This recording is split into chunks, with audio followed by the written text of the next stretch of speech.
All right, hey guys, it's Robin the Lady Biker. How is everyone doing today? Well, by the time this airs, I will be on the road. Yeah, I will be doing that. I know, crazy, right? But since I'm a massive planner, and I know some of you out there are, I thought I would come on and share with you the tips and tricks I have learned on how to plan the absolute best, epic, cross-country, or even just long road trip. You want me to share those secrets? Come on, give me a second, I'll tell you all about them.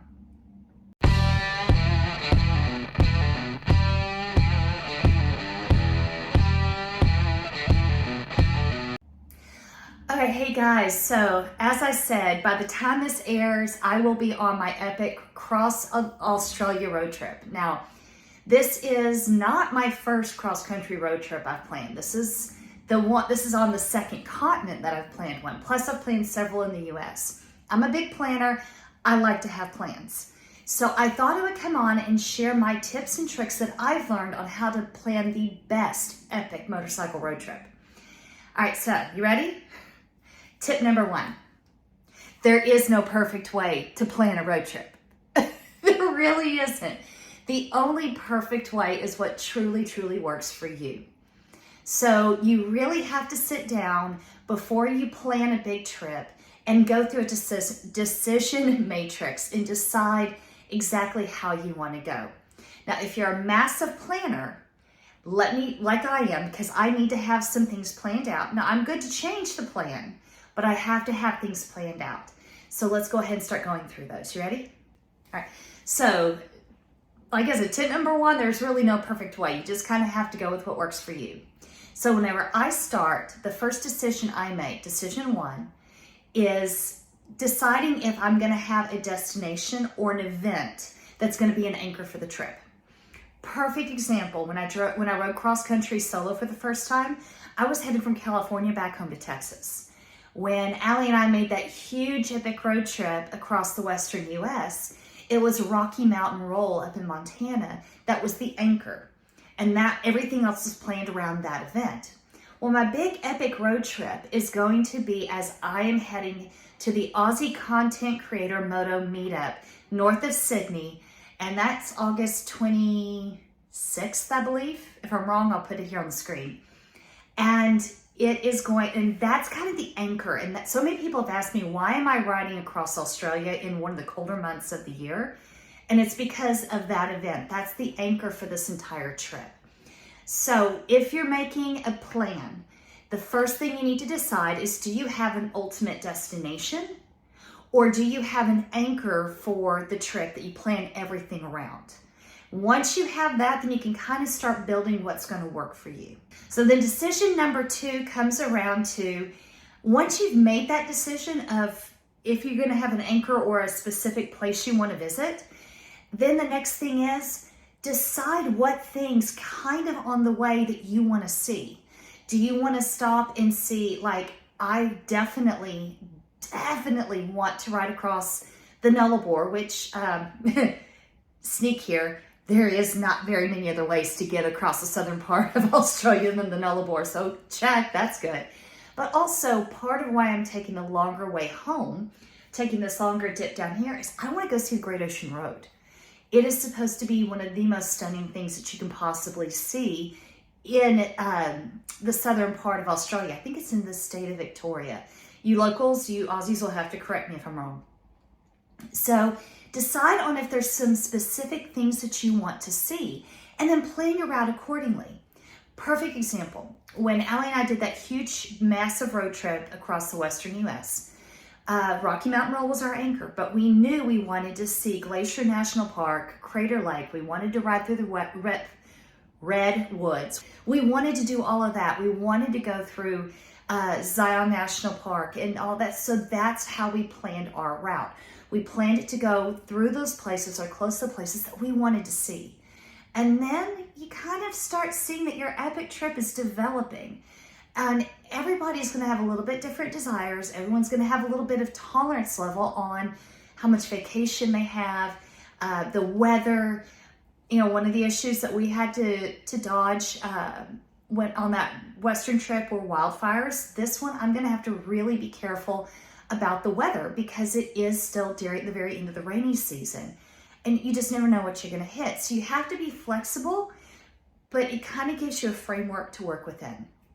Now, I know some of you out there wake up every morning and go, I'm going that way. And for those of you who are like that, oh, you are braver than me. That's all I got to say. And I may do one of those road trips one of these days. It's just not going to be this one. All right, let's keep going down on some of the decisions. There's really 2 more to go. All right, decision number 3, you kind of have to decide once you've got your, where you're going to be heading, kind of the route you want to take to get there. The next big decision you need to make is, are you going to be in hotels or are you going to camp?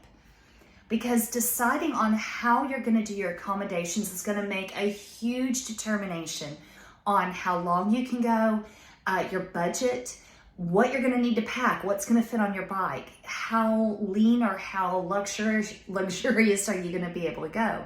So deciding on that. Now, when we did that big massive road trip, and anytime I make these big road trips with Allie, we end up camping usually about 2/3 of the time. We're together, we can divide and conquer the workload.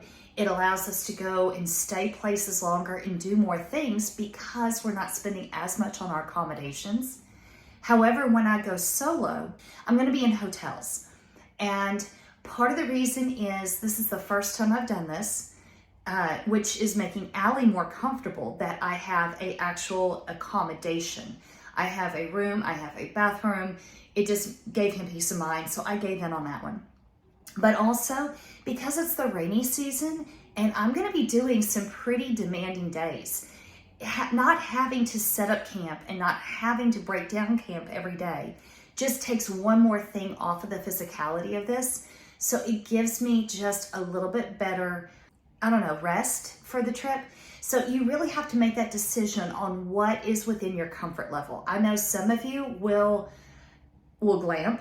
I know some of you will primitive camp and find free spots. And then others are going to be like me. You believe roughing it is black and white television in a 2-star hotel or a motel. So you just have to decide how you're wanting your accommodations. All right, now, this is going to be a caveat for those of you that I'm a planner. And I have every hotel planned to this point through the first half of the trip. The second half of the trip, I'm gonna go ahead and book a couple more nights, but then I'm gonna give myself a little bit of a break because I may give myself a rest day, and so I want to hold off because I'm not completely sure on the dates for the second half of my trip, and so I'm giving myself that break there. But I'm planning every single one. A lot of you out there truly do not plan your accommodations until 4 to 18 hours out.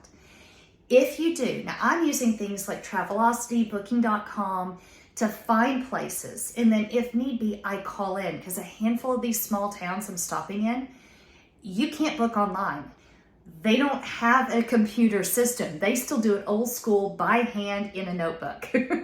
And that's your reservation. So, I'm using these tools to find my accommodations and book them.